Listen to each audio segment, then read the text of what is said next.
I like the color of I like the color of the lamp, and I like this little mineral oil drip. It's like a slow waterfall, sort of. You'd see on some planet in another solar system. And welcome to Next to the Lamp. What's up, Malapart Many? You guys are the great ones. You know, we have another amazing show for y'all here. We have we've been pretty consistent lately with the episodes, and you guys make it worth it with your comments and the process and all the good things that I hear about all of our guests. Speaking of all of our guests, we have another man, I keep thinking of new adjectives, right? Because that's so difficult, you know. I ain't so good with the English words sometimes, Fair enough. you know. Ain't no thing.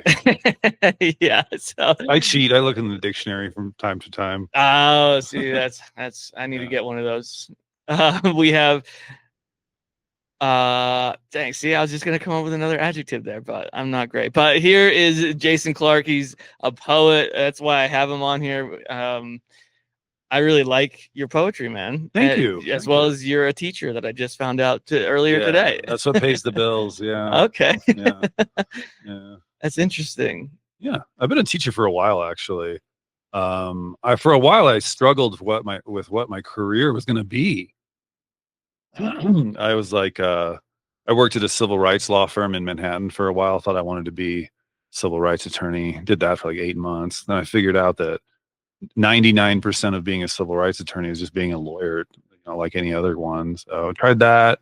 I worked at a lesbian-owned sperm bank for a while, and I was a busboy, all sorts of different stuff.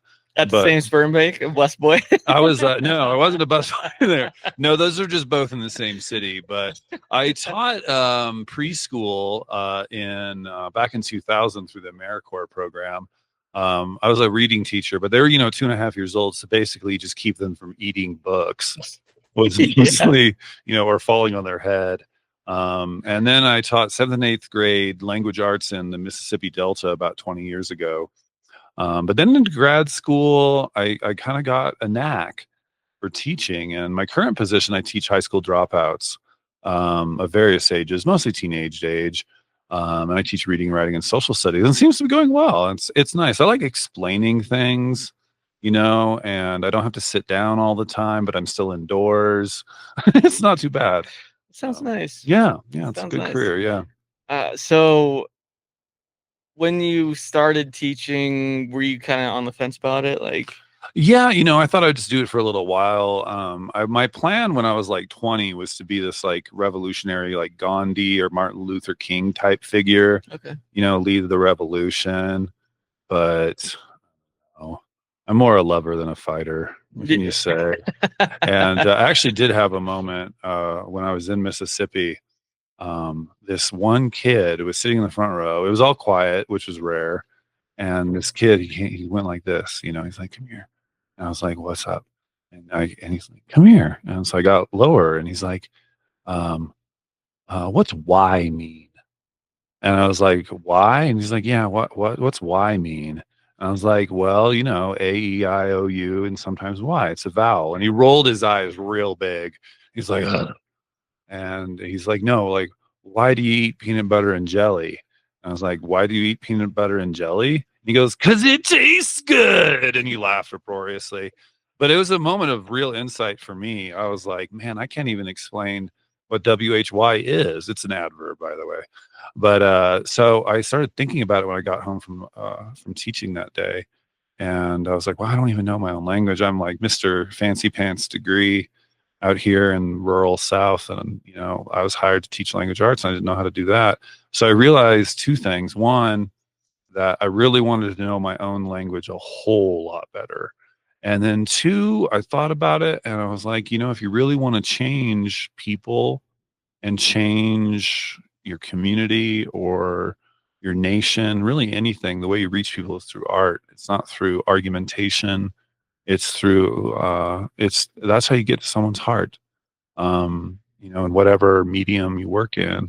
I think anyone, a sculptors would agree, painters, architects, even, all the arts. And I couldn't paint and I couldn't draw really at all.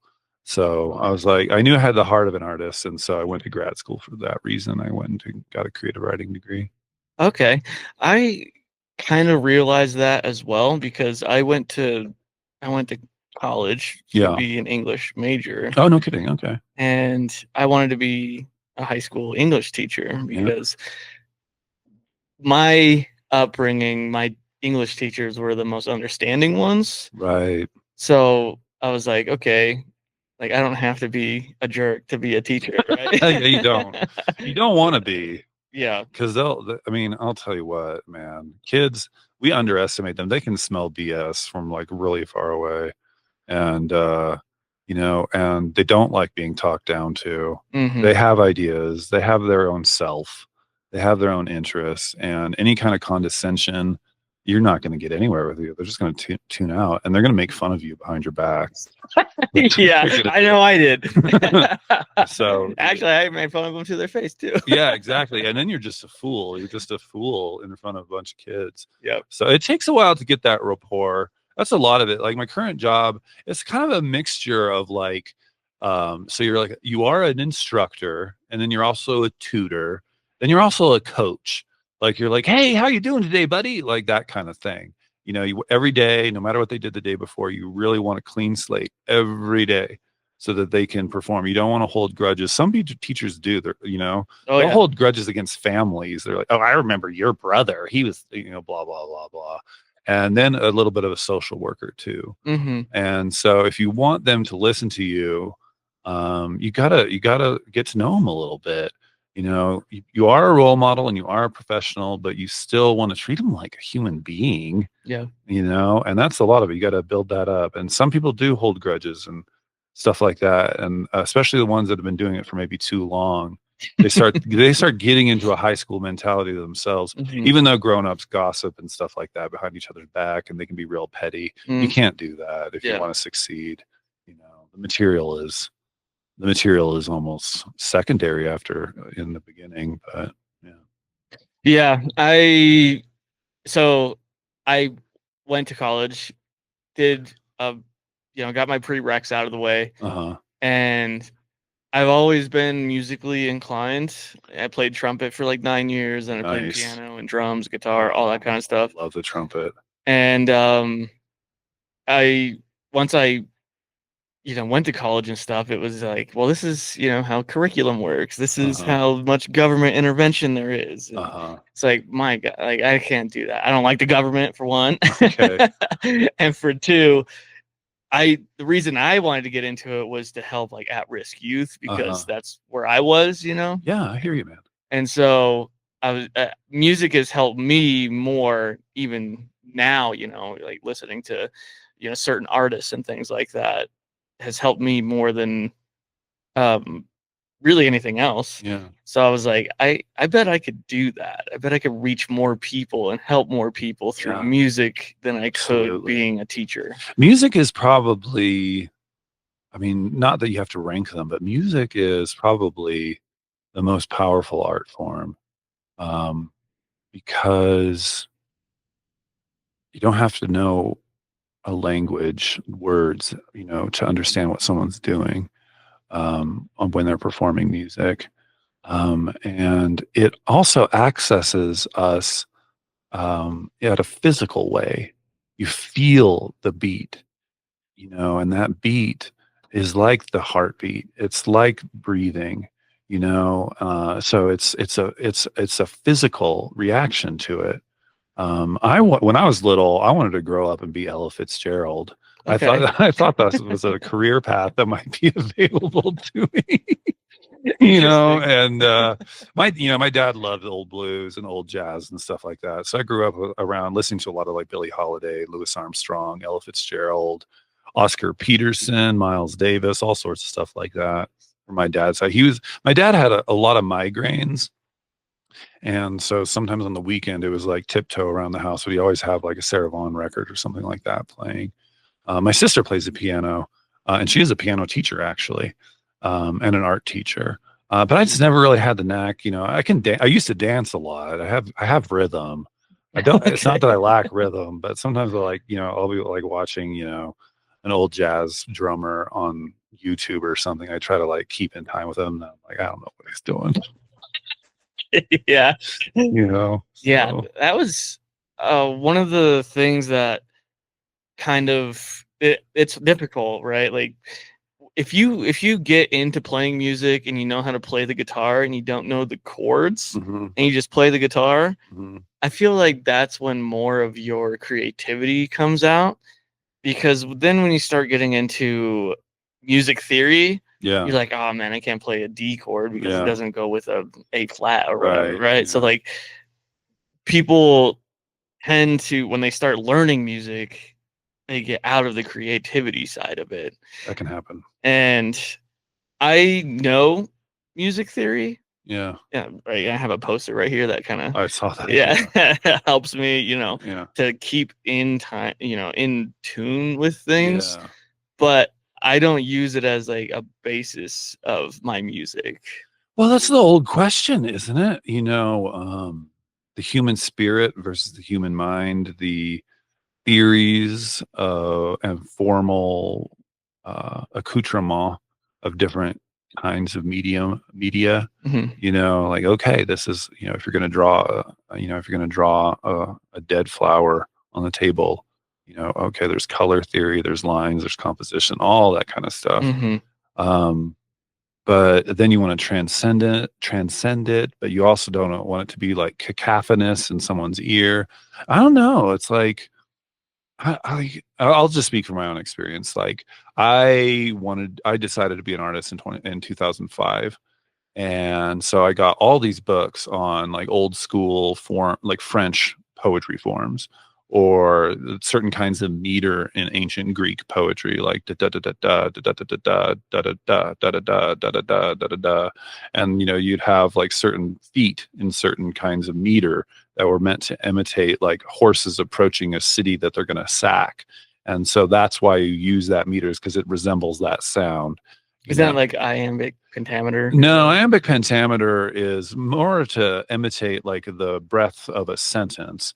The da da da is an anapest. Oh, okay. I'm pretty sure. Man, I've got people listening to me. I hope I got Yeah. that right. I'm not going to look it up on my phone. But early on, I wanted to know all those forms, Yeah. and I especially wanted to know the blues forms, like A B, that rhyme scheme. Mm. You establish the line, and then you kind of modify it, and then you resolve it.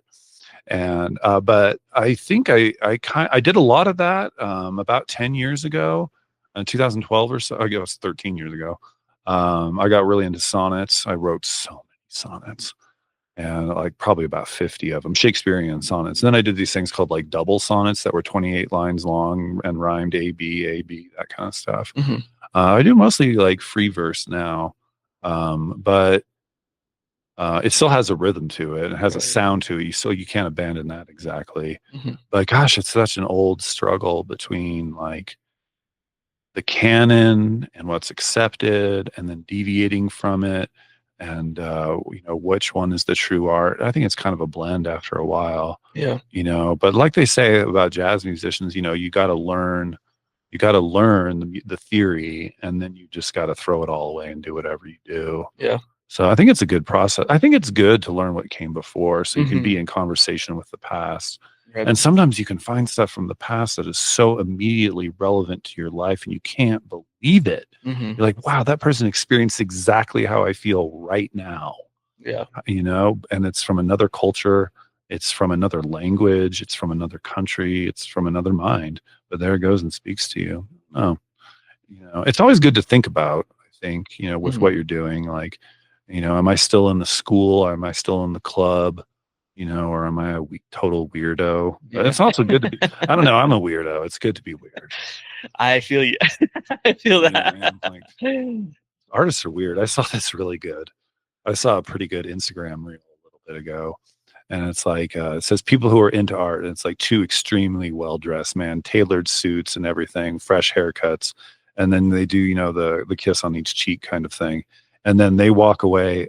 And another one is people who do art, and it's a guy on the street unshaven, and he's got a dirty comforter around him, and he just like takes a big swig of like Jack Daniels or something. Like, that's about right. Yeah. Uh, Yeah, and that's the cool thing I think about art and artists is that they come in all forms, Yeah. and it doesn't come out until like you can try to pander towards an audience, right? But usually those artists don't get far because Yeah. they're not speaking from them, Yeah. right? They're speaking to, not from. Yeah.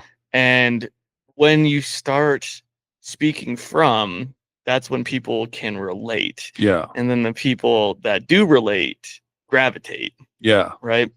So that's what I've been trying to do a lot with my music lately. Like Cool. Redneck Limousine came out, right? Yeah. It's because I have a big truck. Yeah. Right? I And can it's testify to that. yeah, yeah, and it's because I have it. I've lived in it, right? I've done it. Yeah. So it's just one of those things that's I hope people gravitate towards it. For one, it's Yeah. like Wyoming, Uh-huh. right? Because Uh-huh. like the banjo and stuff like that. Uh-huh. So I try to do both, right? Try to pander towards as well as speak from. Right. So it gets that relativity hopefully a little bit closer. Yeah, that balance, between the artist and the audience, like Walt Whitman, for instance, he was trying to write a new Bible for America. And he was famous in his own time, and he traveled a little bit, and people listened to him.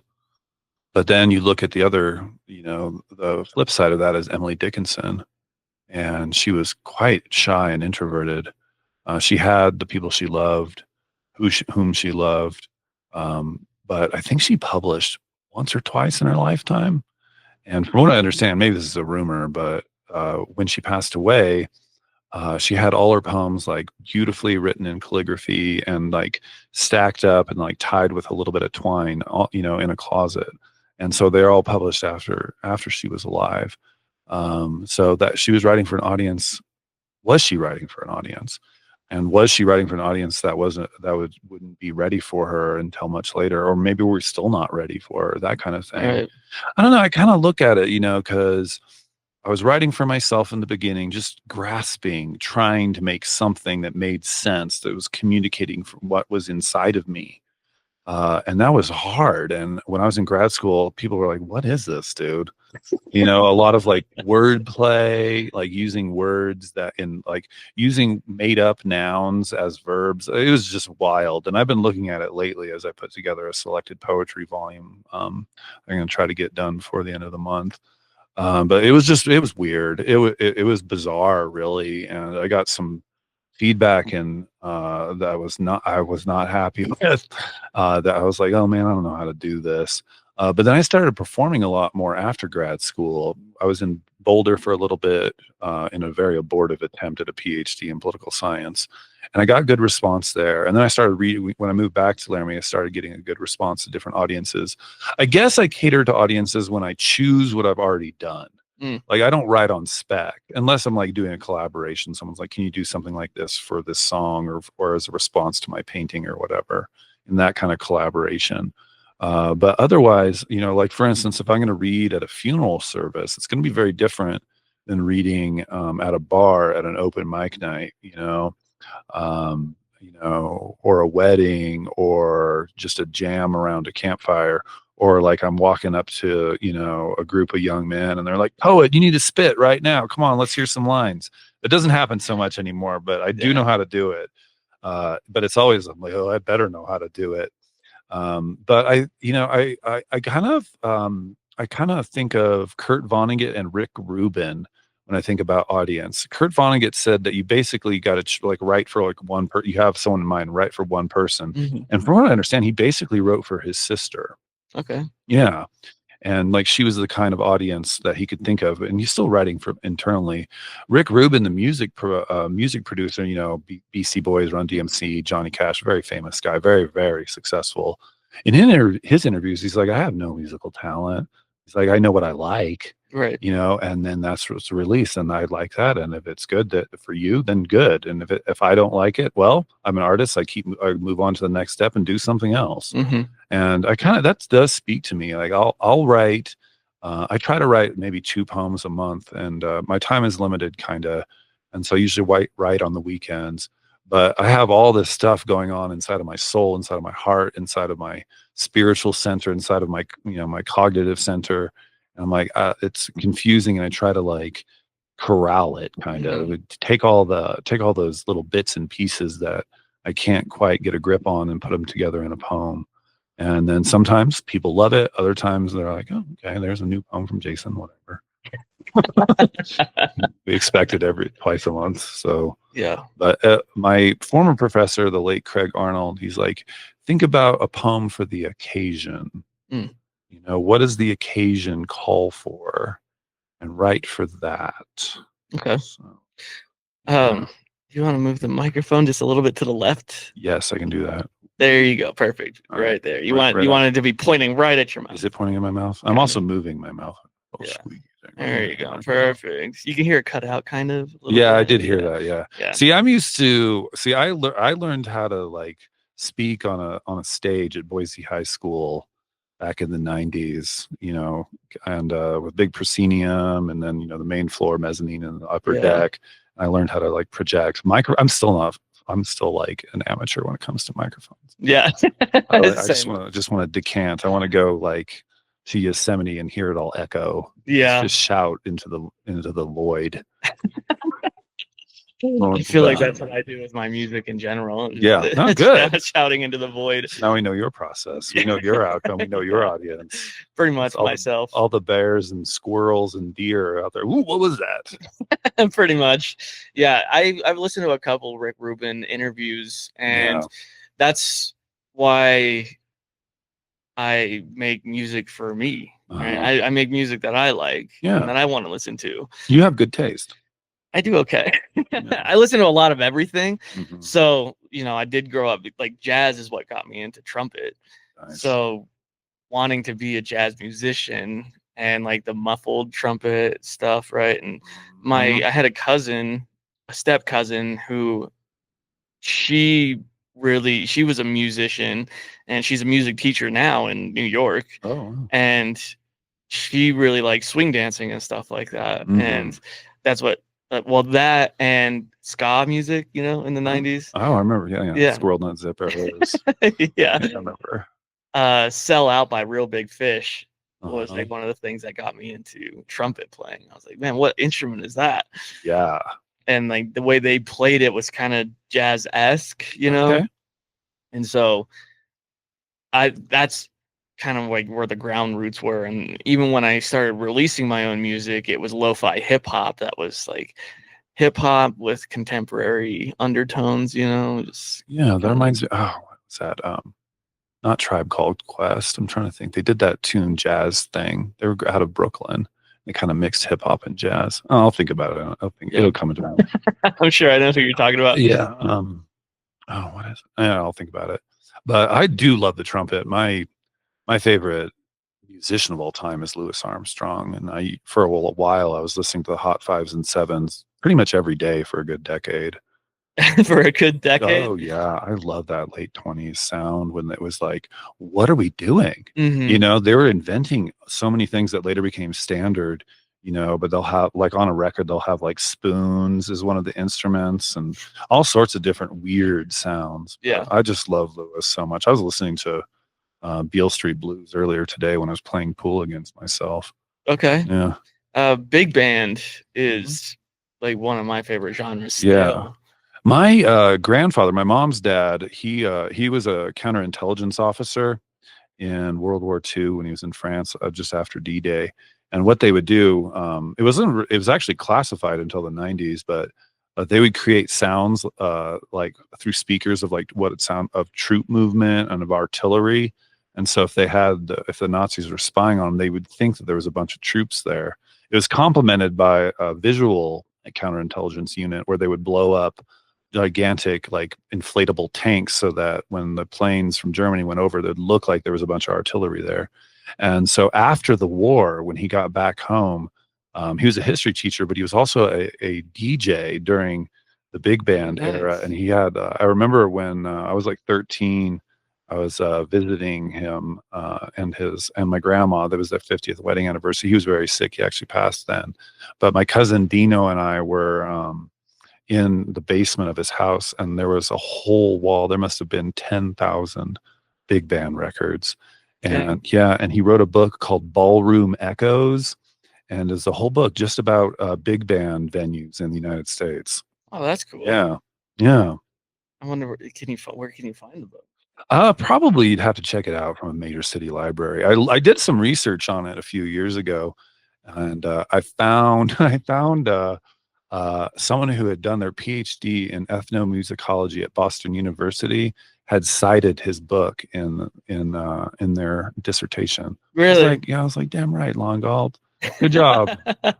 Yeah. Spreading knowledge. Yeah. And I don't know. I like to think that influenced me a little bit somehow, that musical heritage. Because his wife, my grandma, my mom's mom, Catherine, she was an opera singer. Okay. Yeah. So I want to do more things like that, like symphonies and operas. Are you thinking about doing one? Are you gonna try to put together a big band group when we have some originals? I actually have one song on my I'm Killing It EP that I released in December.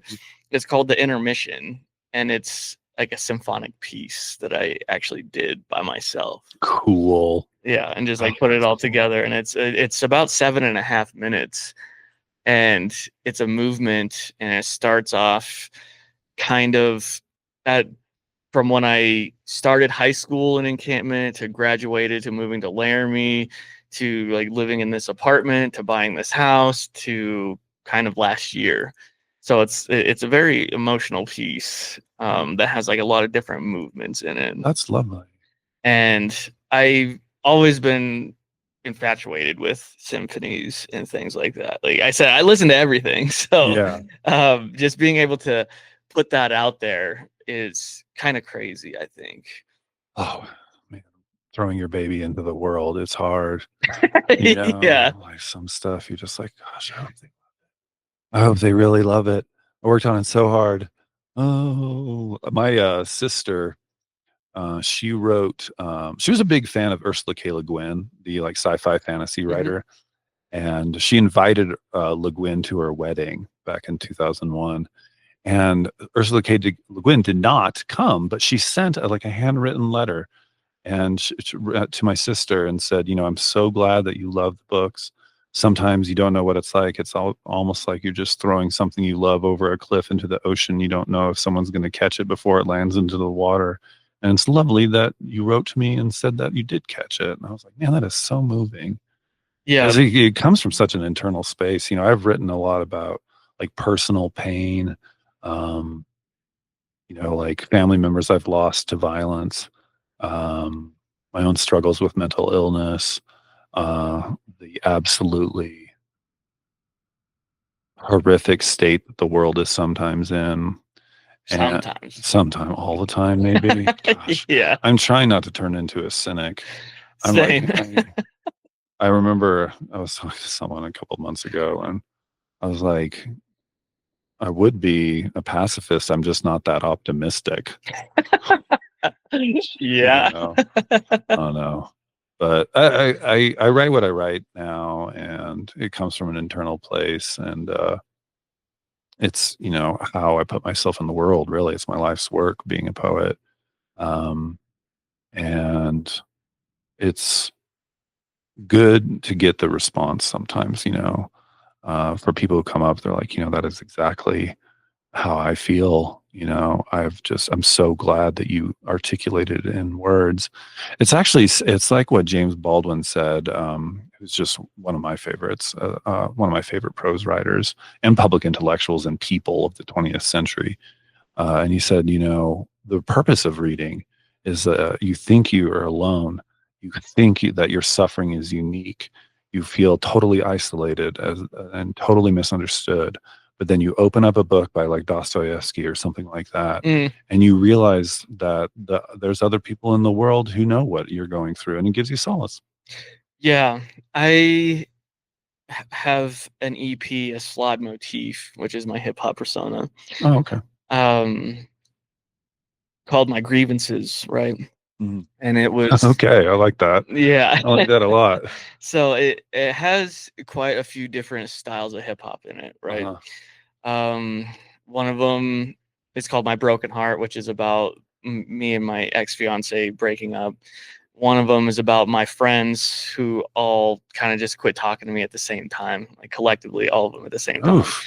And then I have two diss tracks on there about two individuals that I still don't like to this day, right? I don't know if I've done a diss track, but I've done diss tracks as poems. There was like one that's just this rant, and it's just like about 80 insults that I came up with for Okay. someone. I think one of them was "You're an untimed passage of shit." Nice. Yeah, that's sort of where I went with it. I don't swear too much in there, but a little bit. I wrote that, and I'm not going to say who I wrote that about. I'm not going to give any individualized information about that. Yeah. But I eventually used it for a roast of someone Okay. totally different. Cool. Yeah, someone I was actually friends with, but a little annoyed by, and Yeah. he was a little bit of a narcissist, so he wanted his own roast, Yeah. and so I read it at that. But yeah, it's definitely like I wouldn't do it with individual people. I'm like scared that I'll write one and they'll find out about it, Oh, I and then sent it to these then people. and then they'll write one that's better. Oh no, they I didn't. just I just don't want to be in that situation. It actually kind of reminds me like, so I'm really into Jeopardy, and I try, Okay. yeah, and I watch it pretty much every day, like Monday through Thursday. I'm usually like out partying on Friday, but because it's at 6, and I'm like drinking my soda and playing pool. But I'm not bad. I know a whole lot of trivia, and so sometimes people are like, "You should go on Jeopardy, dude. You'd be so good." And I'm like, "Yeah, maybe." And they're like, "You should go on." I was like, "Well, the buzzer, and you're in front of an audience." But the real reason is that I don't want to go on Jeopardy and then be one of those people that like gets to the end of the second round and I've got like negative $4,500. They're Yeah. like, "You're not participating in Final Jeopardy." And then I come back to town, and then everyone who doesn't know me just thinks of me as the guy who lost on Jeopardy really badly. That's how I feel about diss tracks, Michael. Fair enough. Oh, you lost that battle. That's who Mm, you are, yeah. you know? I really try not to. You have to really get to a point with me that I feel the Oh, need to okay. write a diss track, right? So Right. like, Do you and keep a list? Do you have like was that the burn list for Mean yeah, Girls? Do you have one of those? yeah, yeah, not anymore. I I I do. just have Not anymore. yeah, I just have a list of names that I cross off in red, Oh, okay, yeah. right? Like a Because movie. right, yeah, Like in an action movie. yeah. Everyone gets all their revenge. But one of the last title track on that was My Grievances, right? Mm. And I had somebody approach me at the bar not too long ago, and um, they were like, "You like that song, My Grievances? I listen to all the time Oh, wow. because it really connects with There you me, go. and I just think that more people should listen to it and stuff like that. Because it was like one of my first music videos also that I released. Oh, I didn't know you did music videos too. Wow. Yeah. So I filmed it, I edited it, all of that myself. So I was like, well, I'm glad you really liked it. And it was actually kind of motivating to hear that it connected with one person, even. So that's kind of what I do music for. But I make it for myself to release that happy or anguish or whatever I'm feeling at the time. And hopefully it connects with somebody, as we were talking earlier in this Right. podcast, right? Yeah, right. So when you're doing poetry and you're making that for yourself or for somebody else, how do you find your muse, I guess? Like what do you Mm. use as your motivation? A lot of it really is the trying to understand the world. Um, that's a lot of the motivation is just making sense of the chaos. But muse wise, nature speaks to me. I might be a nature poet. It's weird because like I don't really go to the mountains that often. I mean, Okay. I live in one of the most beautiful places on the entire planet, you know, like Hmm. Vitavu next door. I mean, there's not, I mean, that's unbelievable. It's like the Garden of Eden in the Hmm. summertime. Um, but so a lot of just natural beauty does inspire me, and I find that it almost speaks to me in this kind of like crazy way. You know, like maybe those ravens are squawking about me. Like I don't know Raven talk, but Right. maybe, you know, maybe the reason those antelope are like next to my work and like the lead buck looks at me is because he's like, who is this guy? I want to know his name. I don't know. Um, and sometimes individual people inspire me. Muhammad Ali, I have a poem right now from a while ago called Rumors of Ali. Van Gogh lately is an inspiration for me. I don't know if he's like a muse in like the technical definition of it, but I don't know. I just have a wellspring of like poetry in me. You know, like, for instance, like I didn't major in English in college. I didn't really keep a journal very much. I'd done theater in high school. But I got to grad school and I was like 27, and all these people were like 23, and they had read everything. That's what it felt like. It felt like they had read everything, and they had been writing for so long, and I felt like I was so far behind. But a lot of them have dropped off in terms of their writing. Like a lot of them have moved on to other stuff because they didn't like make it bigger. I don't want to name any names because a lot of them are doing cool stuff. But I kept up with the poetry. I just kept doing it. I can't stop. I've been trying to draw a little bit lately, and I ran into my friend Sadie Clarendon yesterday, and I showed her this picture that I drew of the model of a crane, of like a statue of a crane. And I was it was all right. And I showed her, and she goes, "Is Jason Clark the artist moving from poetry to a new form and visual representation?" And off right then I said, no, if I tried to abandon poetry, it would run after me like a manic calamity Jane with a butcher knife coming to cut off my ponytail and then drag me back into poetry. So, you know, it just comes really. Yeah. But I get inspired by a lot of different stuff, but nature, music a lot, politics, personal pain, joy. I'm pretty eclectic. It's kind of weird. I'm really pluralistic, I guess is the way to put it in terms of like what my deal is when in terms of writing, because I've written so many different styles and Hmm. stuff. I do think I have a voice that is detectable, but you can't necessarily look at a poem by me not knowing it's by me and immediately identify it as being by me. Hmm. I don't know. They say, you know, you should create a brand kind of like if you want to be a poet, you know, you got to have a brand so that people know it and they look for it and they find it and they're like, oh, yeah, that's him again. I know that's him. But I'm not interested in doing that. So it'll be a variable coming out of me. I don't know. That's a long answer to the muse. Maybe I don't know what the muse is. It's like I don't I forgot that was the question. no, I mean, it's not like I have some kind of unrequited love interest out there and I just talk about her blonde hair all the time or some shit like Right. that. You know, like I don't do that exactly. You know, I'm not like obsessed with writing about how great, you know, Jameson is. I mean, I love Jameson. I don't drink anymore. Love it. But you know, it's not Okay. gonna it's not gonna show up in a rap song that I do anytime soon. Yeah. Yeah.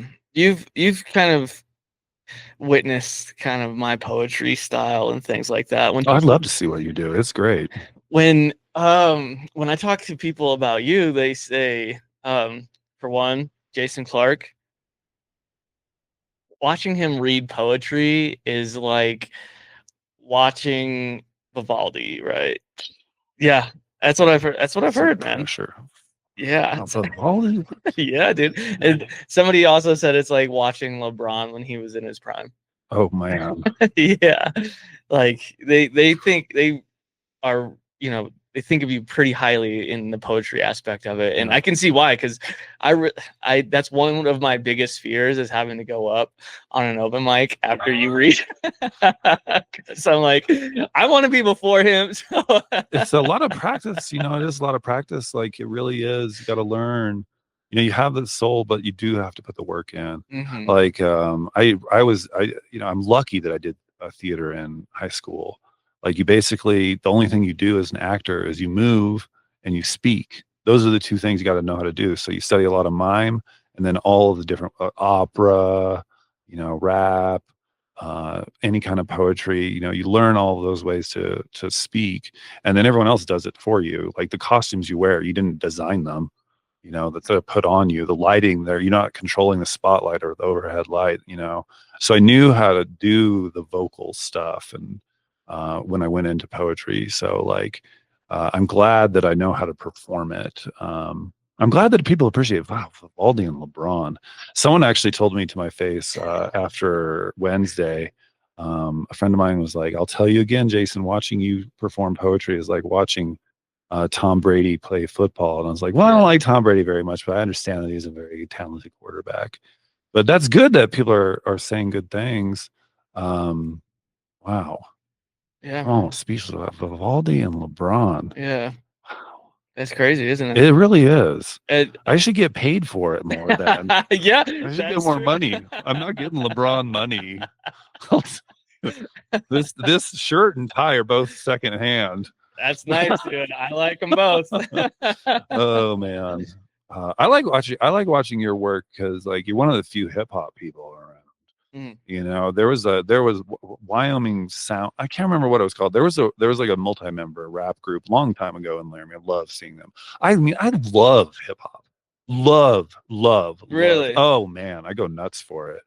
Because like back in the day when I was like 13, 14 years old, I was listening to like the Beach Boys, Mhm. Buddy Holly. I'm not Yeah. going to knock either one, Right. but I was listening to little kid music, Chubby Checker, that kind of stuff.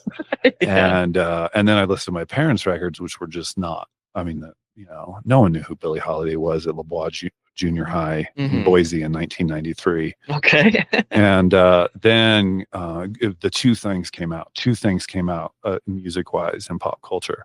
The first was grunge, and we were close to Seattle, so everyone was wearing the flannels and stuff like that.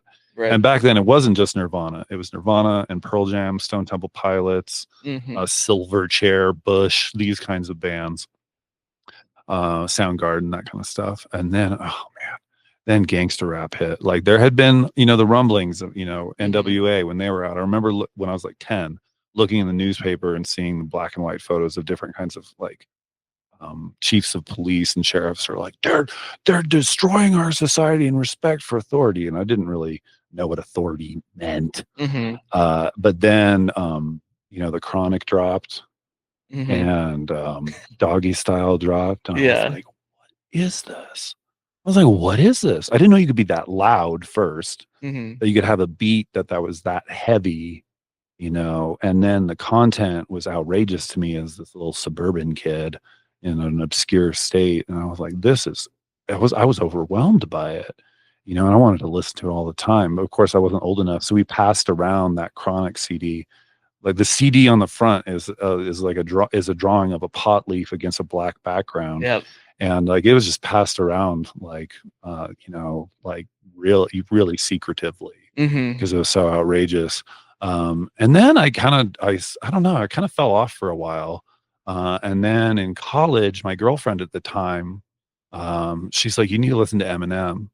And I was like, dude, that guy is just like homophobic, sexist. I didn't realize exactly what persona was going on. And Right. like, and that like, as Elton John once said, he's showing us what we are. Mhm. That's what he was showing us back then. He was like, this is the problem with society. If you're offended by this, you should examine what's inside of yourself and what your neighbors are doing, because they believe this stuff. Yeah. That's what this violence that I'm talking about. That's a toxic masculinity thing going on, and like I'm satirizing it. But then after college, I got way into Tupac. Oh my God. Yeah. I just like fell down a hole, and I was just listening to it constantly. That mixture of like party music, ballads, revolutionary music, tender songs, and I was like, wow, it's so amazing. And then I still follow it. I try. It's really kind of rough though. When you're just like a poet like me, I'm just like, hip hop is poetry, but there's a lot of other kinds of poetry. There is the overlap though. Mhm. But like I'll listen to like a clip of like Busta Rhymes, Doechii, or something like that. I'm like, man, I should just give up. Yeah. You know, I'm just like, this is it. There's no point. We're Yeah. never gonna do anything like that.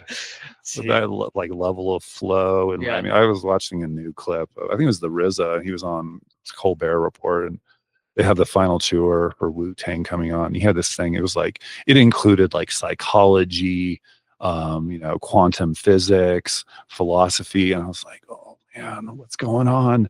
The game is about to change again. I'm going to be stuck in 1993 again. Anyway, but I respect it so much, you know, and I mean, I see the evolution and the history of it. You got to respect Black culture, you know, and you can see those, you know, early spirituals and West African music, and then it turns into the mixture of ragtime, you know, and a lot of the stuff, you know, in New Orleans at the time was like unfiltered West African music, Mhm. right? And then involves into jazz, and then you get modal jazz, and then you get funk, and then you get the remix of funk, and you go all the way up to the current day, and you see that whole strain, and it's like you just got to step back and respect it. Yeah, that's one thing that I've done a lot of is like the history of hip hop because Mm, there is a lot of hip hop out there with especially the younger generation now where they don't know the history of it, but yeah. you know, they're still making music that's for them and their generation, which is fun. Right. But to know the history of anything, you know, it's I love history, right? Like Yeah. what came before to get to where we are now, human history in general is just crazy. It is, and you know, the thing is I find myself more sturdy when I know it. Hmm. Like I know what my life's work is. And I know that the game that I'm in, I mean, it's been the same thing since Sappho, just variations on a theme, Hmm. you know, you know, various amendments on it. It's like I know the role that I play in my community, and I even if like there's vast and terrifying changes around me, I'm like, I'm doing something that's been a job for a long, long time, and I'm not going to stop. I'm not going to stop, you know, because I know that I stand on the shoulders of giants, you know, looking out at the world. And I might not be a giant, I might be a tiny little figure, Dude, but you're that's like fine. 7 foot tall. What are you talking about?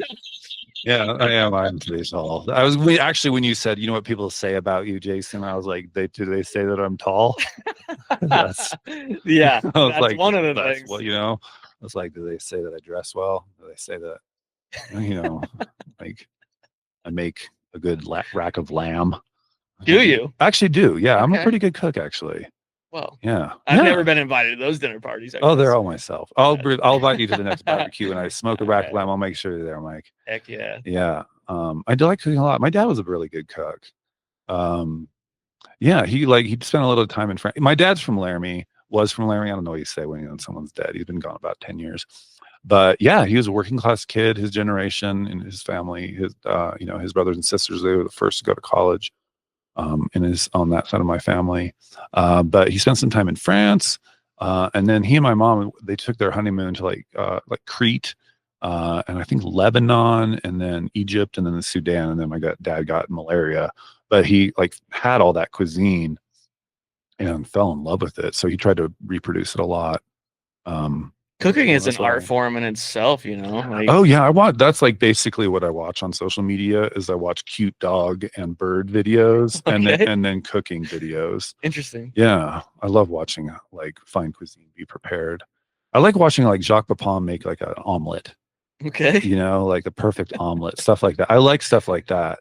Like Julia Child is one of my heroes, and I love watching her make like a basic roast chicken. Hmm. Yeah, like olive oil, lemon, salt, pepper, rosemary. You're done. You're good. Okay. Yeah. Interesting. I never Yeah. would have guessed that about you. Really? Yeah. Huh. Not even a little bit. Yeah. Why? Well, I don't Do I really give know off a you. like a That's true, we don't know each other very well.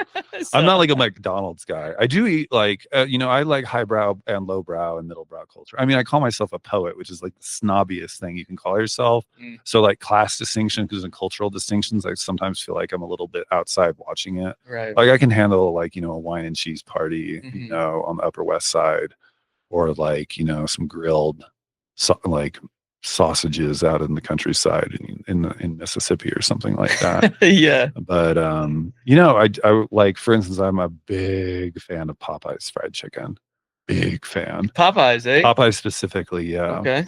And so I'm sad that I live in a town that doesn't have a good fried chicken joint. Dude, I agree with you there. So usually when I pick people up from the airport, Denver, right? Yeah. In Firestone, they have that Popeyes right next to a Del Taco. Yeah. Right. And so the drive-through for Popeyes goes straight into the drive-through of Del Taco. So I'll hit them both. Both, yeah. Those combo restaurants, that was brilliant that they did that. But the food industry, which is just disgusting, when the way that they were like these combo restaurants, what was it, like Taco Bell and Pizza Hut in the same building? Yeah. Genius. You just get a taco and throw it on your pizza, roll it up, and have like some kind of weird burrito. Yeah. But the way I got into Popeye specifically, I was living in San Francisco right out of college. I was living in the Mission District, which is like the traditional like Latino district, and it's like from like everyone from south of the Rio Grande, like, so, you know, like Brazil and El Salvador and like Oaxaca. There's just such a blend. It's so beautiful.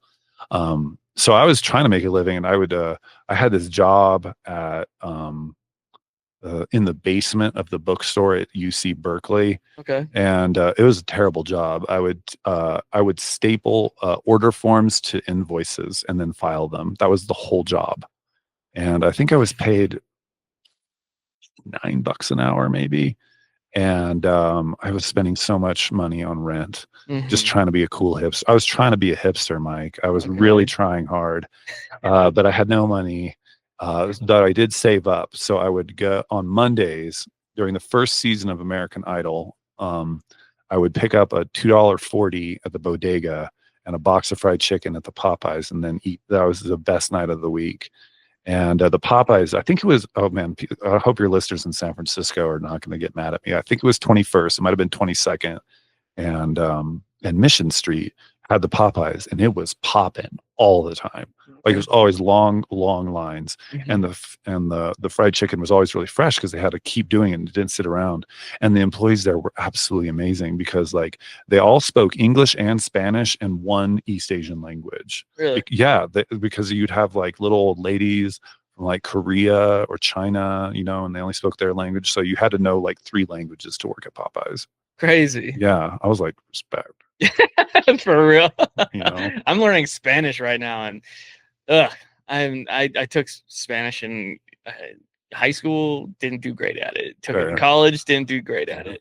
My foreign language that I took in college was American Sign Language. Oh, you sign? How great is that? I do. I took 3 semesters of it, so like I am somewhat fluent, right? And if I don't know the word, I'll finger spell it, and then I'll learn it, right? That's so great. And so I can do like basic retail stuff, right? You know, like, yeah, that looks nice, you know, like that kind of stuff. But like, I'm doing Spanish again because I'm half Hispanic. Oh, okay. So I'm trying to get a little bit more in tune with my Hispanic side, because the white side is Pennsylvanian Dutch. Oh, wow. So Amish, right? Oh. And it's quite a combination. How did your parents meet? my grandma was an Okie, right, in the Depression. Oh, wow. So they moved to California, and then my grandpa was a Coloradan, and he joined the Navy and got stationed in California. And so they met, had my mom. My mom grew up to work in a cabinet maker that her friend's husband owned, and my biological dad worked there. And he was from Mexico. Oh, wow. Again, San Diego, right? Like, the stone's I throw. love California. People not you know, I'm like I said, I'm from Idaho, and of course we're in Wyoming. People are like, oh, those Californians. And but it really is the Golden State in so many ways, you know. Yeah, the weather's great. Well, it's beautiful too, you know, like in San Francisco you can watch that fog from the ocean come in, and then it dissolves and just turns into clouds. You know, we drove my aunt and my aunt Norma, she's from Laramie, but she taught middles in the public schools for about 33 years in San Francisco. And so when I was living there, we went on this drive, and I saw like an artichoke field. I was like, oh my goodness, they're growing artichokes. I was like, I guess they do have to grow somewhere. It was like, I don't know. Maybe I just thought that they come from the grocery store or Right. something, or that They just or grew they're there. from like somewhere near Russia, but there they are in California, and then you got the redwoods and the blend of people. Oh my goodness. Yeah. Just so many different kinds of people. It's like, and then culturally so powerful.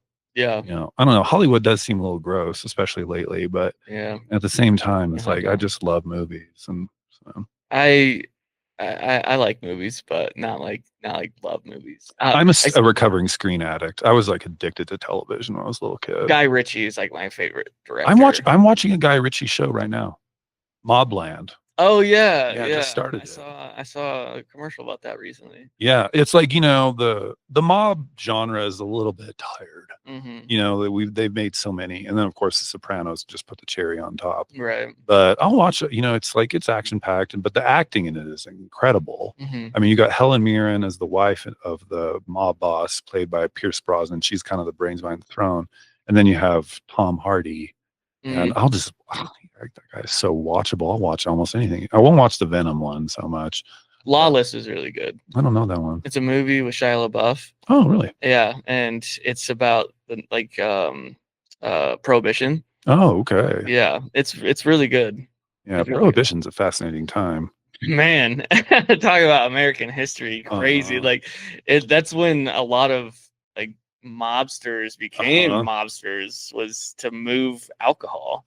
Yeah, the thing is like, well, it's kind of like any kind of I'm not like a libertarian or anything, but like if the thing with markets, like if you ban something like a product that people want, then it just goes into the black market and you make criminals really rich and really powerful. And the same thing happens with speech, like free speech. Like if you restrict what people say, they're just going to say it in private. And like if it's not, the one thing about the free speech in the public sphere, ideally, people will say what they want to say. They'll have a conversation. They'll arrive at some kind of like intersubjective truth where both people agree with it, like that this is true. You can talk about evidence in public. But then if you ban that, then people talk in the shadows, and it's like gossip and paranoia. So that's like what you do to it. The thing about the prohibition is there's a couple things that are interesting to me about it. One was that it was so combined with suffrage, women's suffrage, Right. especially early on, because alcohol was just destroying. It would lead to a lot of domestic violence, frankly. And so it was hand in hand. They were in the same movement, the suffrage movement and the prohibition movement. But the funny thing about prohibition is that like we had an amendment to the Constitution to get rid of booze, and then like 10 years later we're like, oops. Right. Let's amend it again. Yeah.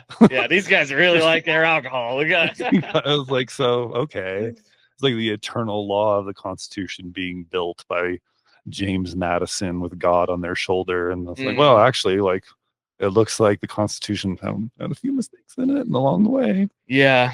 And we also got fast cars from it.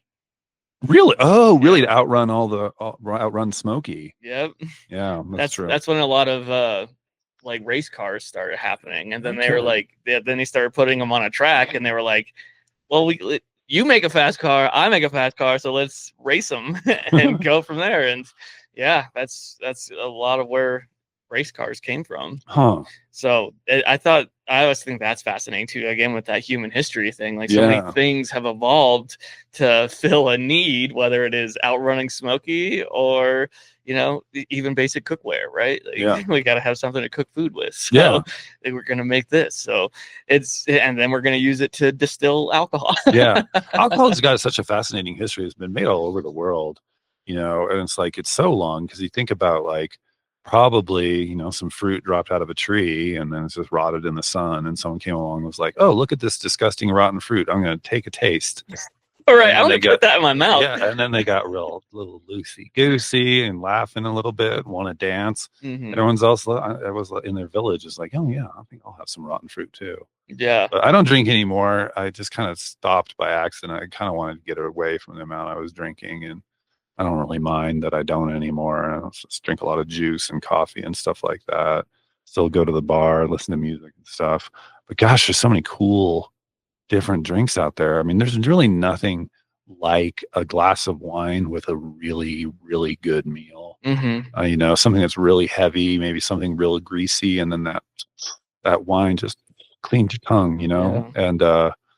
And then like during the summer when it's really hot, cracking a beer, a cold beer, Mm-hmm. that first sip of the first cold beer Yeah. on like the first over 100-degree day, and you're like smoking some elk steak or something.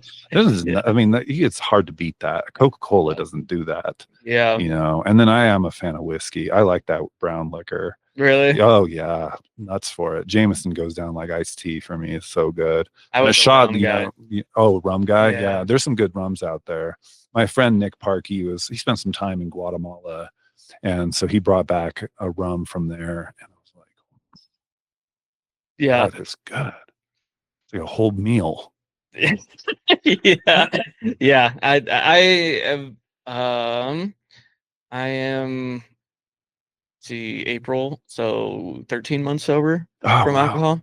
6 months and a couple weeks for me. Okay. Yeah, That's not bad. yeah. People are like telling me like, oh wow, you got the monkey off your back. You really, oh wow, that's so amazing. But I've just never been really like my problem is nicotine. Really. Oh yeah, I smoked for like 20 years. I quit about 2 years ago almost. You seem like a pipe guy, like a corn pipe guy. Okay, yeah, I had a corn. Yeah, now I'm thinking like LeBron James with a corn cob pipe. But you know, those are cool. Not as cigarettes. I like Mm, American Spirits. It helped me through a lot of times when like my, you know, really manic states. I'm bipolar, so like really depression or manic. A cigarette was like I could lean on it. It would give me mm, this like respite for, you know, 40 seconds or 2 minutes or something like that. right. I was able to lean back. But the booze, you know, I don't know. Most of it was just I was spending too much money on it. I'm a bar drinker. I'm not like get a case and drink at home. Right. So I was like, you know, 30-40 bucks a night. I mean, that adds up. Yeah.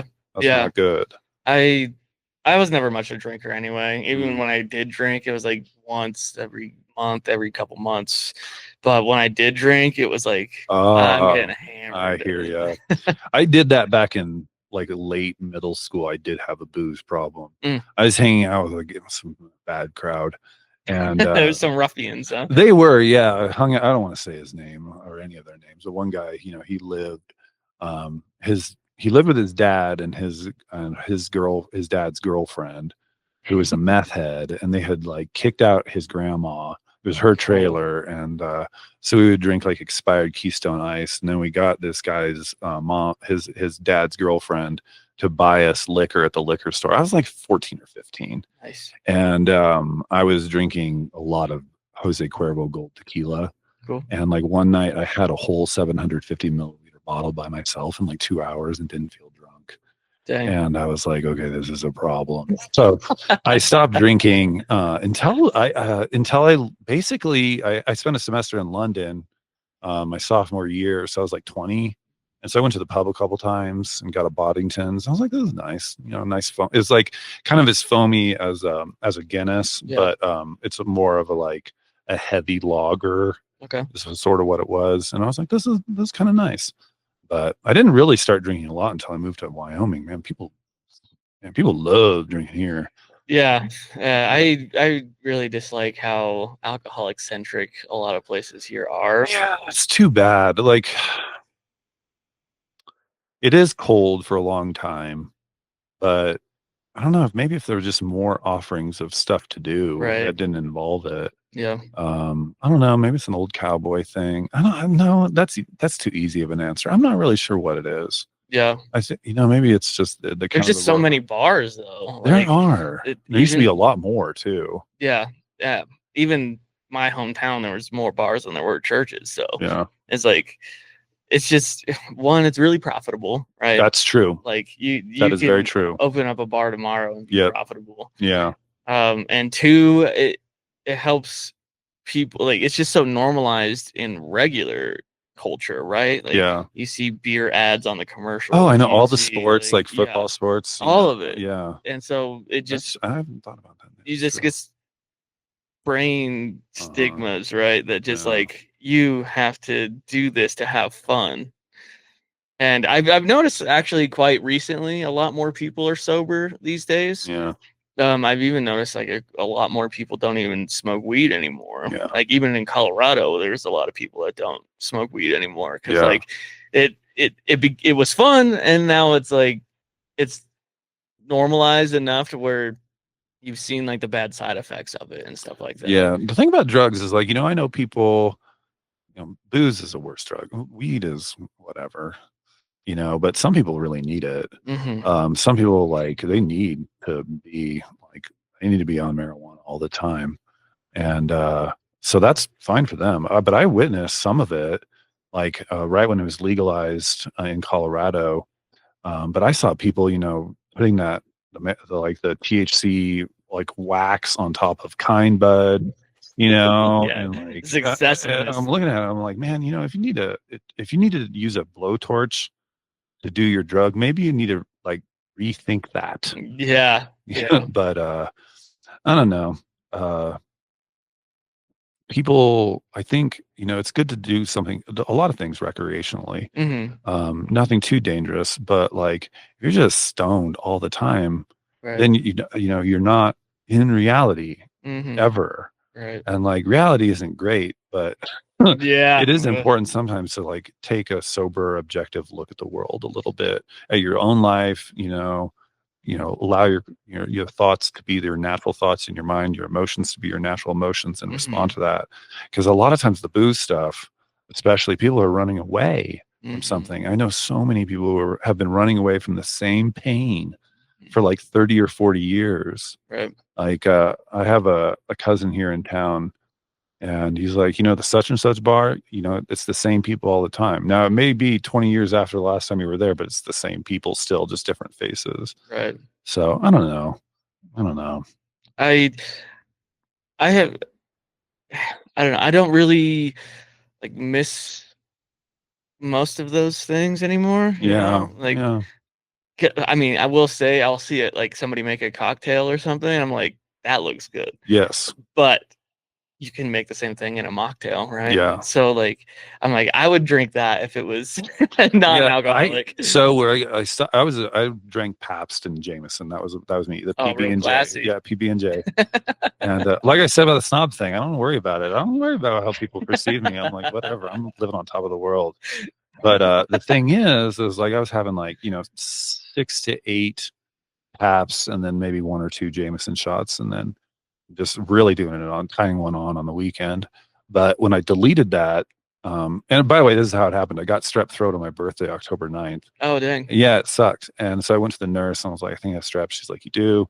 And I was like, what do I take? And then she gives me the antibiotics, and she's like, it's a 10-day course and you can't drink alcohol because it'll neutralize the effects. And I was like, what the? Are you kidding?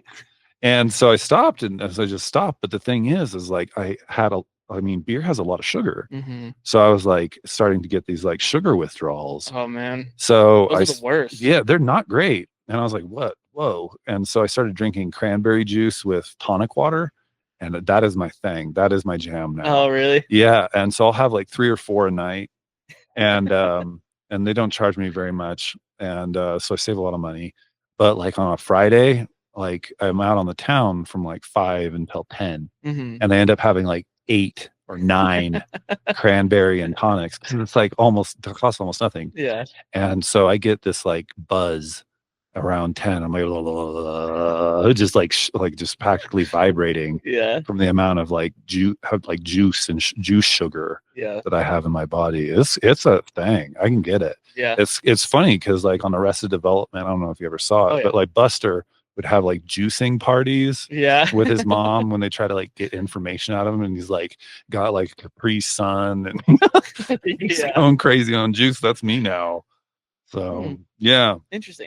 How old are you? I don't even know. I'm 45. Oh, really? Yeah, I turned 46 this year. Yeah, I was born in the 70s, 1979. Really? Yeah. Dang, dude. Yeah. I wouldn't have thought of that. Really? Yeah. Why? I got gray in my beard now, though. Dude, I have friends that that's true. Like, yeah, peppered everywhere. Yeah, right? Right, yeah. So it's a little more common now to have like gray. But well, I don't have a mortgage or a wife or children, and that seems to be where a lot of aging comes from. Is like trying to maintain a relationship with your significant other. Yeah. over the years, Mm. you know, or worrying about the piping in the you know, the addition to your house. Right. I rent.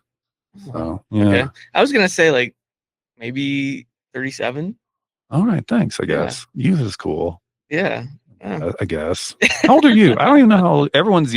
See, I go to this open mic night over at Night Heron for the poetry. You know, the Shout out second Wednesday. JoJo. Shout out Yeah, Hannah. second Wednesday of the month and the last Wednesday of the month.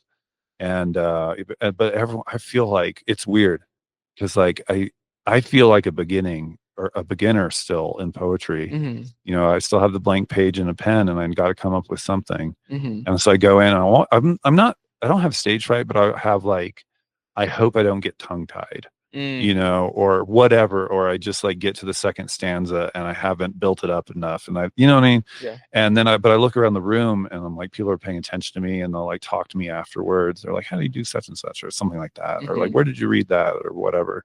And everyone's like just so much younger than me. I feel old. Okay, Like, how yeah. old do you think I am? I think that you're 32 years old. Close. How old are you? 34. 34. Okay. Yeah. Then the thing is, I do teach like high school age kids, and so they think I'm old because I'm older than their parents. So yeah, that is just crazy. Yeah, too, it's isn't weird. it? Like a couple weeks ago, I had 2 different students wear Nirvana shirts to class, and like I had another staff member at LCCC was visiting class to talk about some different stuff. And he's also around my age. So we were like, oh yeah, Nirvana. So we like talked about Nirvana in front of our students for like Okay. 2 or 3 minutes, you know, like how cool Nirvana Unplugged is, like that specific album, you know. I was like, I hope we're not boring them. Because sometimes like you'll see kids wear like hip hop shirts, like classic hip hoppers. You know, like I had a student who was like wearing a Tupac shirt a couple years ago. I was like, oh, Tupac. And so I was just going nuts. And he's like, I don't really actually listen to very much Tupac. Yeah. And I was like, oh, Poser. okay. I didn't want to say that to him, but I was like, you know, that's not, oh God. I would have gotten in so much trouble. I called my students posers, but they're just wearing, I mean, I wore Beatles shirts. Like I was really into tie dye at one point, like in between Buddy Holly and Beach Boys, and then grunge and gangster rap was like this period of obsession with late 60s bands. Cool. And so I tie-dyed everything. I tie-dyed like polyester underwear because it was white and it didn't work. You got to use natural fabrics. Right. I had like tie-dyed socks. I had an Abbey Road t-shirt that I tie-dyed, everything. And so I was like really trying to front this hippie thing. It was just not working. Yeah. Like it was really bad fashion sense. Like I had one, it was like an orange and red tie-dyed t-shirt.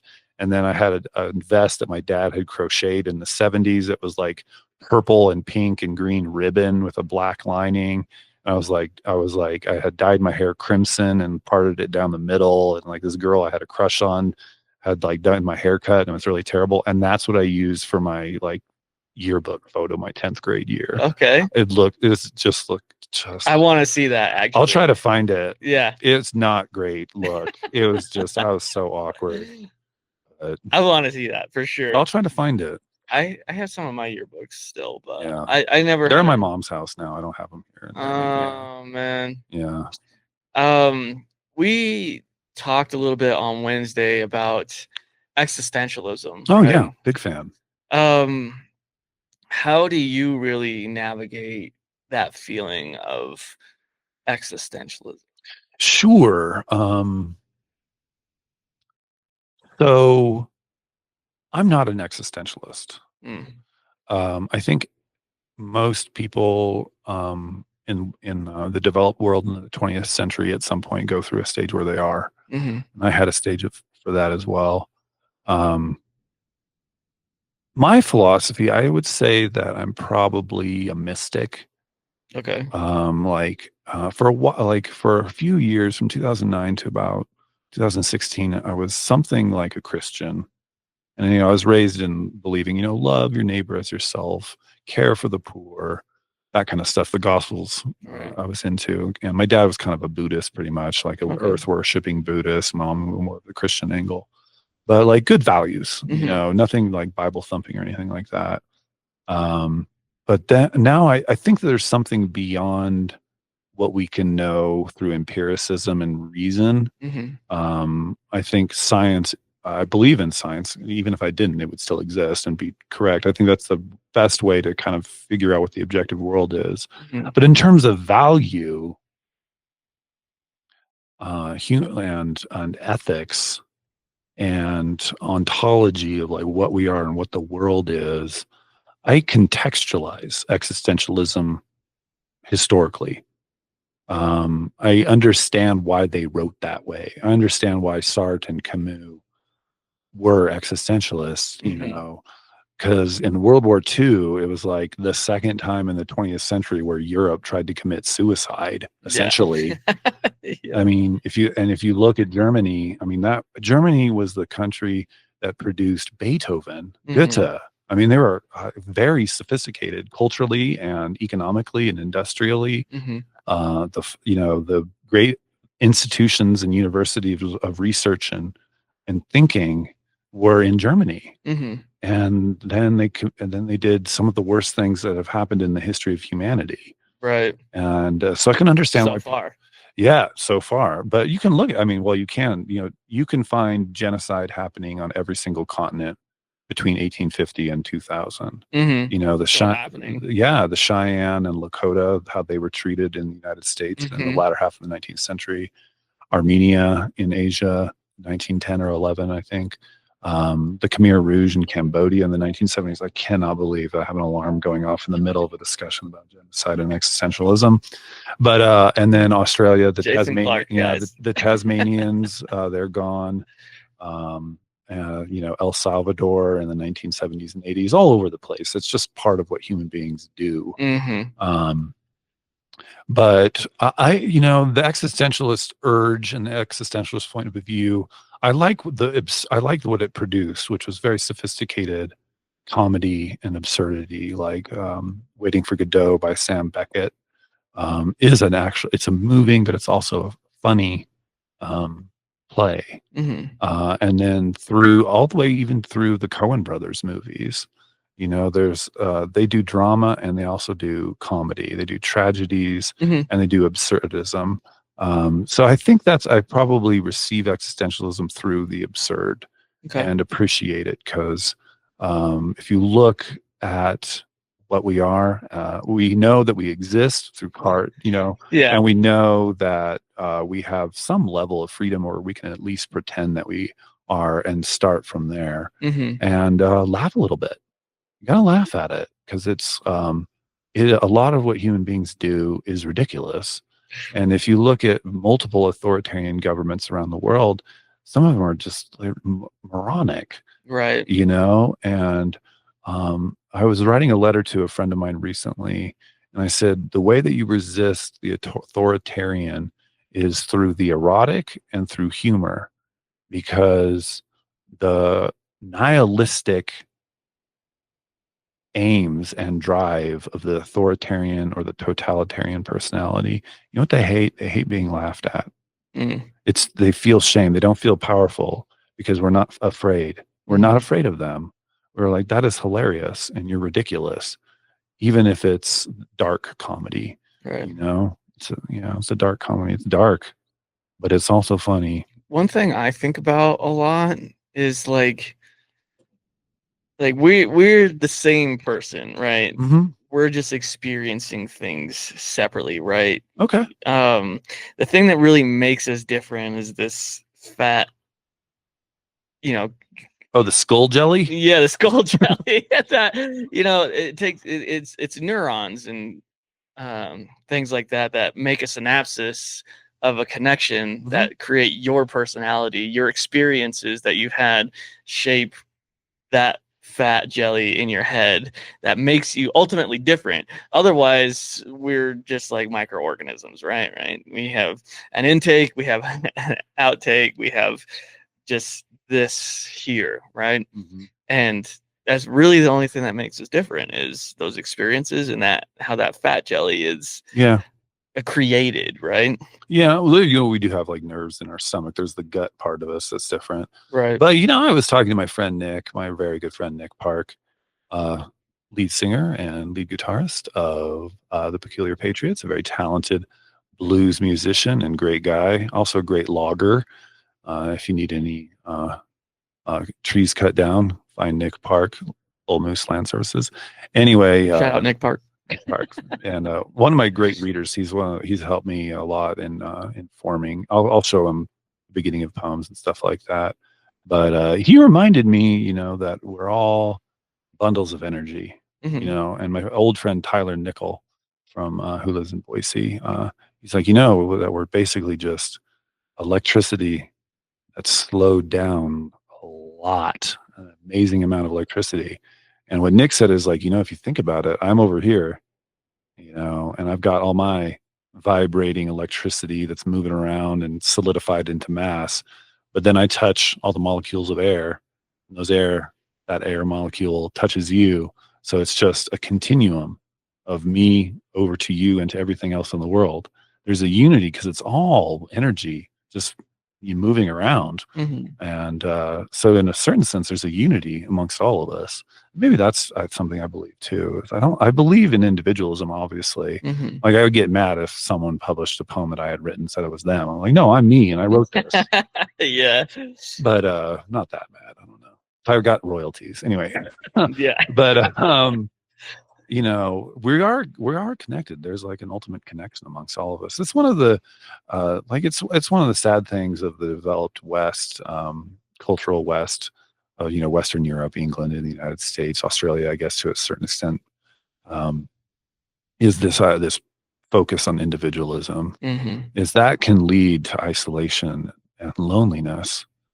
It really. You stay in your basement and you make crazy music that you think nobody listens to. Yeah, but then I'm here you are. They do. Then they do. But yeah, I don't know. I don't feel lonely, really. Sometimes when I'm, I guess when I'm like watching TV at night, sometimes I feel a little lonely. But it's a broad world and there's a whole lot of us in it. There's billions of us all together, That's when that catches up to That's me. what Baldwin said. That's what Baldwin was talking about with Dostoevsky. Is, he's like, yeah, someone else has lived this before. Yeah. We share something. We're a species together. And, I mean, got dogs. You have a turtle. I have a dog too. And you go, oh, really? I haven't met a dog yet. You haven't met a dog yet. Oh, okay. But yeah, that's usually when it catches up to me is because like I told you on the way over here is that I'm an insomniac. So like everybody else is asleep. Yeah. And I'm just by myself. Yeah. Thinking about existentialism or you should listen to Coast to Coast AM. Yeah. I used to, when I was unemployed, I used to like stay up because Coast to Coast, I can't believe Coast to Coast, but it's from 11 p.m. till 3 a.m. on a local radio station here. Really? And and it's you don't know about this show? Oh man, maybe that's my generation. But it's a talk show about the supernatural and the paranormal. Oh, okay. How about that? Yeah, and it's on in the middle of the night. And spooky. Yeah, it's so great. And it's like, so it's 4 hours long. In the first hour, they have a air quotes expert on to talk about Bigfoot or aliens or vampires. And then how do I not know? And then the next hour it's a call-in show. So you got people come in and they call in and they're like, "You're an expert on this. Tell me about it. Tell me about Area 51 or whatever." And then there's a second subject for the third hour where they have another expert. And then the last hour is call-in. But I used to listen to it, and it's interesting. You should think about who else is awake while you're awake, Mike, because I started realizing that like the third shift and the graveyard shift, there's a whole other America out there that is not the nighttime America. And it's like waitresses at diners, truckers, insomniacs, really old people who don't have a whole lot to do. And because I guess you need less sleep as you get really old. But that's what I've been told. I don't know. That's just what I've been told. I don't know a whole lot. I know some things. Another reason not to go on Jeopardy. But anyway, and so, but yeah, there's like a whole and this show gives you this like vision. You get this insight into this whole other society that's going on during the night that people in the daytime don't think about.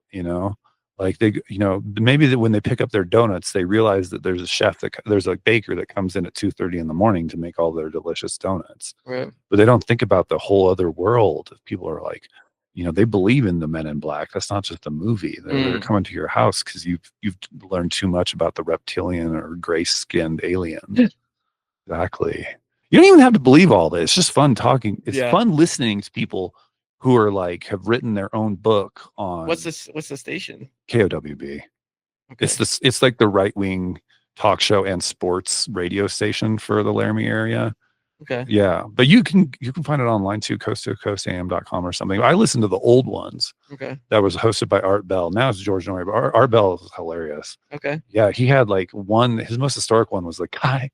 I think it was the guy was flying like a small Cessna to Area 51 and was like on the phone with Art Bell, and he was like, I'm gonna find that Roswell alien at Area 51. I'm going, but it's like a military base. You can't fly in. I'm not gonna let you in. It's a no-fly zone. Yeah. The best thing though about Coast to Coast AM, every Halloween night, every year, they change it to Ghost AM. Oh, nice. And it's just nothing but ghost stories. That's cool. And I sometimes have a hard time listening to it. Like, I don't know. I'm like a rationalist. I believe in evidence. I'm a little bit of a mystic too. But like, I hear a ghost story, and if I'm lying in bed, chills. It messes me up, dude. I get scared. I'm like, oh, because I know people who are like, oh yeah, I've seen ghosts. I've seen ghosts. Yeah, exactly. I know. Yeah, people like you. I'll meet people and I'm like, I don't think I've ever actually seen a ghost or met a ghost. And I'm like, what? It's like the Ravens who are maybe talking about me that I mentioned, I was like, why don't the ghosts want to talk to me? Right. You don't believe, man. I know. I was like, I would believe if they can. I was like, I do believe in, evidence of things not seen. I guess that's from the Bible. But I was like, why aren't they? I mean, like, why isn't it just like, I don't know. What if it's an old pool player who died in like 1940? Yeah, exactly. I got some tricks to show you. Why doesn't he? Exactly. He's like, because they probably have powers, right? They can probably go like whoosh, and then there's like, this floating 3-dimensional, like I need you, Obi-Wan, kind of like 3D thing, and like and they could show me this game and some tricks, or just like we could just like talk shop about it, but they're not. Yeah. And I've read a lot about like Old West figures.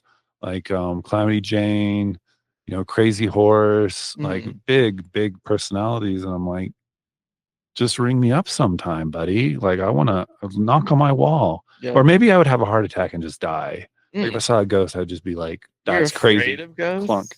I'm afraid of some ghosts, probably. I think so. Well, I don't know if there's like ghost orientation when you enter the spirit realm. I like all right, guys. They give you a lanyard. Or something, I don't know. Yeah, and like Beetlejuice. Yeah, exactly. Yeah, that one where there's like a waiting room and you learn how to be dead. So I don't know if like like evil people or like rude, maybe just rude people who die and they're like the and they're like, don't be rude anymore to the living. Yeah. I don't know if there's like a whole workshop kind of thing, and then you can now be a ghost that makes contact with the living. Oh. But graduate and like. Yeah, exactly. Oh yeah, exactly. Yeah, you get your wings or whatever and your harp. Yeah. But like I don't know, just like any of them. Maybe they listen to you and watch your podcast, and now they know they're like, oh, bump into Jason tonight. Yeah. Stop by while he's making a rack of lamb and be like, no, more mustard, dude. Like a dead chef from medieval Europe. That'd like be cool. It would be. So we've gotten to that point in the podcast. Do you do improv at all? Like what kind? Like improv comedy, improv acting, improv. I haven't for anything. No, not really. Okay, perfect. So you come up with the character. Okay. I'll come up with the place. Okay. I'll give you a good. You start thinking about it now. Okay. Okay. A character first. Okay. Yeah, character first. I'll do the setting. Okay. Okay. I already have the setting. Okay. I didn't think about this beforehand. Okay. And creative writing, right? Like this is what we do, right? So, do you have your character? Okay. What character do you want me to be? I want you to be Jonah the plumber. Okay. Yeah. Okay. And Jonah the plumber. And who are you? Can I be Jason the poet and teacher, or do it need to be something else? Okay, you can be the poet and teacher, and we're at a Popeyes restaurant. Oh, lovely. Yeah, so play a setting that I do. Okay, so we'll make it pretty easy. Okay, Jonah. For the most part, yes, Jonah. And is Jonah from anywhere, or is he just? Where's this Popeyes at? Paris, Texas. Paris, Paris, Texas. Yeah. Okay, perfect. And Yeah, and never you been. and but- you can be Jason Clark, Okay, cool. the poet. That's so like, great. you- Even if you yeah. same last name. cool. Yeah, yeah, yeah. But the only thing is you grew up in Paris. Oh, okay. Did you as well? We're both from Paris, Texas. Yeah, we're both from Paris, Texas. Oh, okay. Yeah, and you're your age now, and I'm my age. Oh, okay. So, Yeah. but I'm a master plumber. Okay, I've done. Yes. a Yeah. lot Oh, of yeah. things. You're not an apprentice. No, No, you're a real yeah, plumber. Yeah. I've done. You it. started at like 15. And it's like an old dad did it all Yep. the way back. Yeah. Yeah, okay. Yeah. Grew up around plumbing. Yeah. So I walk out of the back where the bathroom was. Yeah. I'm talking to the people that own this Popeyes. Okay. Mhm. Okay. Yeah.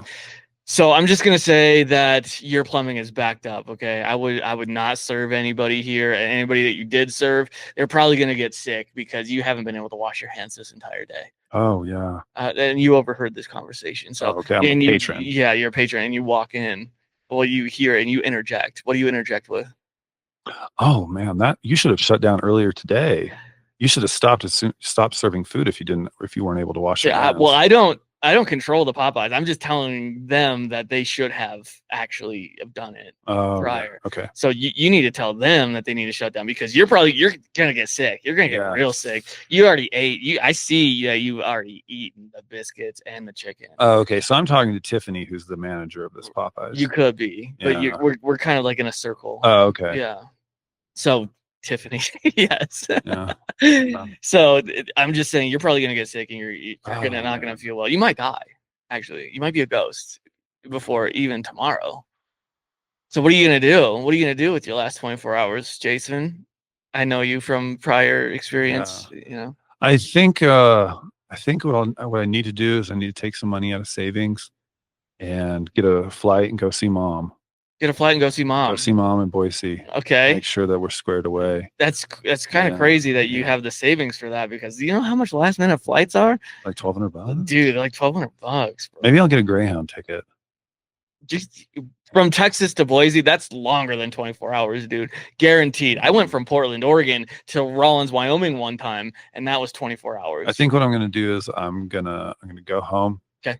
And I'm gonna put on Ella Fitzgerald Sings a Duke Ellington songbook. Okay. And I'm gonna start writing my memoir Oh. as fast as I can. Do you have a typewriter? It's gonna be by hand. It'll be faster. By hand? Yeah. Faster by hand? It's faster by hand than by typewriter. Really? Well, a laptop I can do it pretty quick, but I want it. Okay.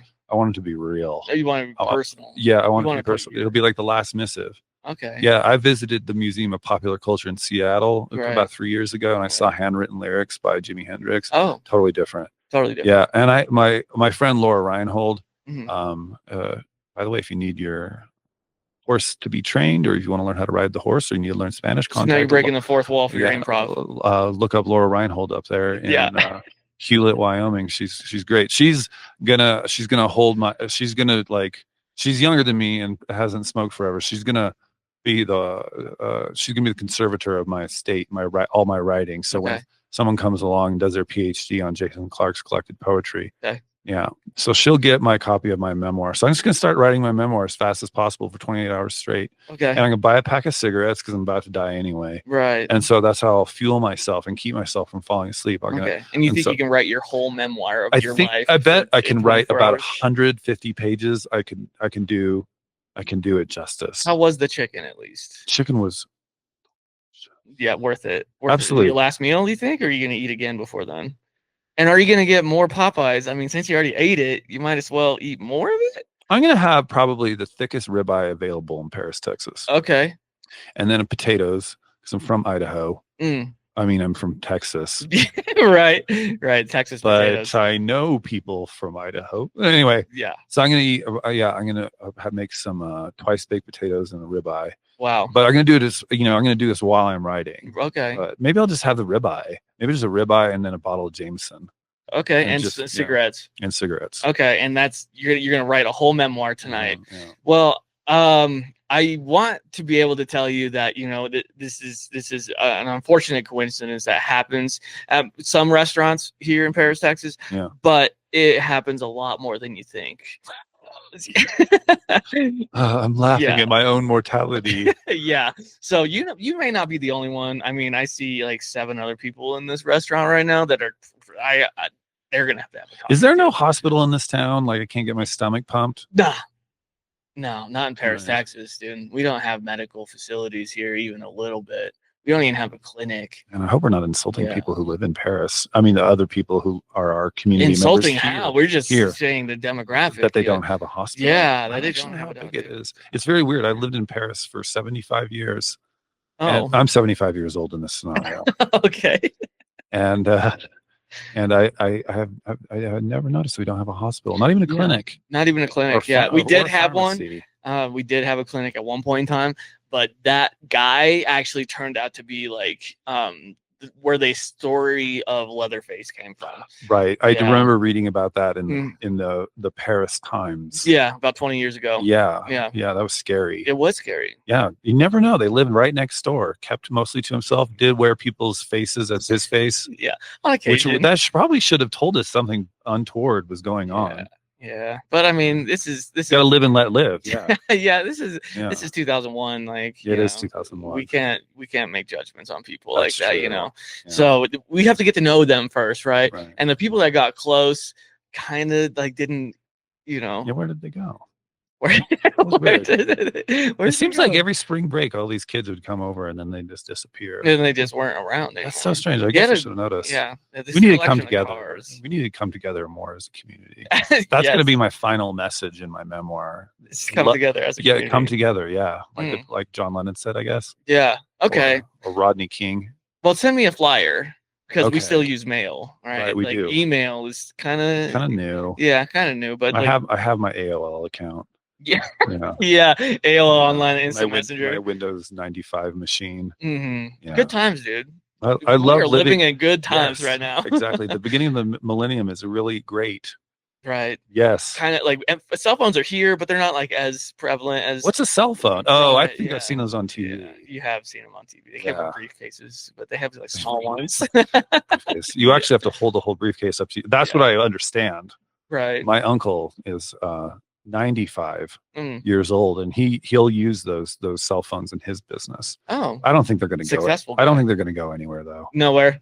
No, people, you know, the thing is like, why would you want to carry around something where people could always reach you? Right. Like, if you don't want to be contacted, you know, it seems like you leave your house, leave the answering machine on, hmm make sure, you know, and then answer stuff like that. If people Yeah. go out, people don't need to get a hold of me all the time. Right. You know, Yeah. write me a letter. We should probably put a sign on the door to tell people not to come in here, though. Yeah, that's true. Yeah, I know the owner's gonna be upset, Yeah, but like we should probably call a health inspector too. definitely. Yeah, which is also the same guy that was Leatherface. Is you know? Oh, he yeah. found a new job. Well, kind of. Leather facing wasn't profitable. not as much. No. I have wondered how serial killers, how they fund their habit. Well, he was a clinic guy. Oh, first. he was a clinic guy. Oh, yeah. he was a side Mm, side hustle. I'm Yeah. inventing the term side hustle right now. okay, right now in Yeah, 2001. I just came up with that. Yeah, dude, you're so creative. I think so. I read some of your poetry, you know, and Yeah. I go to those open mics, you know, Yeah. that you go to and stuff. Yes. I've caught some, you know, Yeah. coffee house stuff. It's like, Mm. yeah, there we go. Yeah. I was walking into the bar late last night. Thought I'd meet a woman. I hope she was real tight. Tight as the band that's playing tonight. Oh, And I said, that might be good. And he said, yes, quite.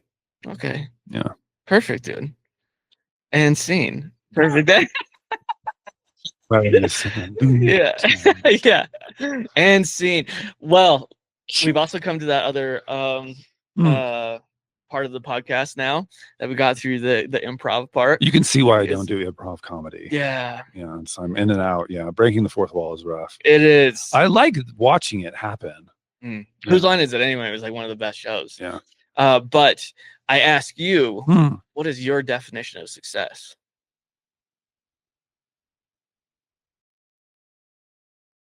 Very quiet lull here. I think success is adding more love than pain to the world. Oh, that's the first time I've ever heard that. And That's it's what I think. That's what I think our task is. quite in life. poetic. Thanks. Yeah. I think that's what you're supposed to do. Okay. Don't be a jerk. Mm, You can be a jerk sometimes, yeah. but like on balance, when you look back and you're Mhm. done, more love than the other thing. Because really, you know that I mean, if there's a God, it's love. That's what it is. I think so too, actually. I've been circulating that idea through Yeah. my head. I Yeah, love the love, man. it's important. There's lots of different ways that you can produce that. Hmm. But that's what success is.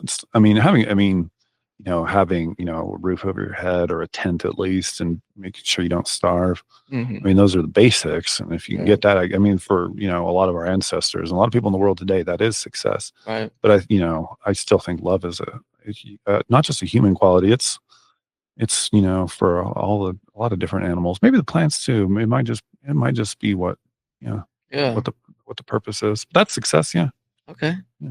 Do you have dreams when you sleep? I do. I don't usually remember them. Okay. They usually do a boop right when I wake up. Oh, you're one of those people. Yeah.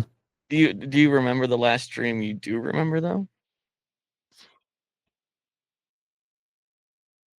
No. No. Yeah. All Well, right. that's when I remember is like I have a recurring dream or a Mm, reoccurring place in a dream.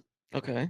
So for the last like 15 years or so, I've had this dream about this building. Mhm. Sometimes it's an apartment building and I'm like in an apartment and like I'm alienated from my like my roommates. So Okay. like we hold different schedules or something. Yeah. Then sometimes it's like a gigantic gym, you know, like an Olympic sized village kind of thing. And Okay. sometimes it's an office park that's kind of obscure off of a highway. Hmm. But I always know that it's that same building. And I always, for some reason, I'm in it all the time and it morphs and changes sometimes. One time it was like a basement dungeon and I had like a cot in it.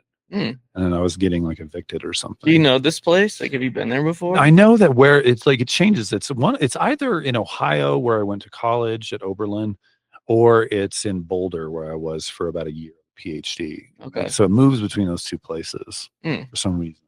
Okay. And I don't know why. It pops up all the time. I always remember it. Okay. You know, but I don't remember exactly what goes on there. Yeah. So Okay. sometimes I remember nightmares. I don't like to talk about it. Then let's not. Yeah.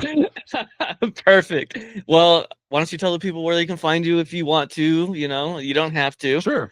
If you want to find me, I'm Chips Clark on Instagram.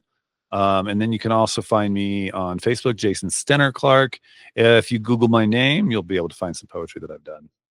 Oh, that's awesome. Yeah, a little bit. Modern Poetry Review, Brick Plight, and Section 8 Magazine are 3 places that have published me online. And you know, his links will be in the description below. I want to take this time to tell you guys that you're the real ones. Like I said at the beginning, the Malapert Many. I love you guys. Keep watching. Subscribe to the YouTube channel since I'm rebuilding it up since Google got rid of it last year. Got rid of all my subs, all my views, everything. Got rid of my sponsors. Like, oh, man. Yeah, it was rough. But 2024 was a year of reset for me. It's fine. I build bigger. I build stronger. So why don't you say wave to the camera and say bye, Bye. guys. Stay strong. Stay strong.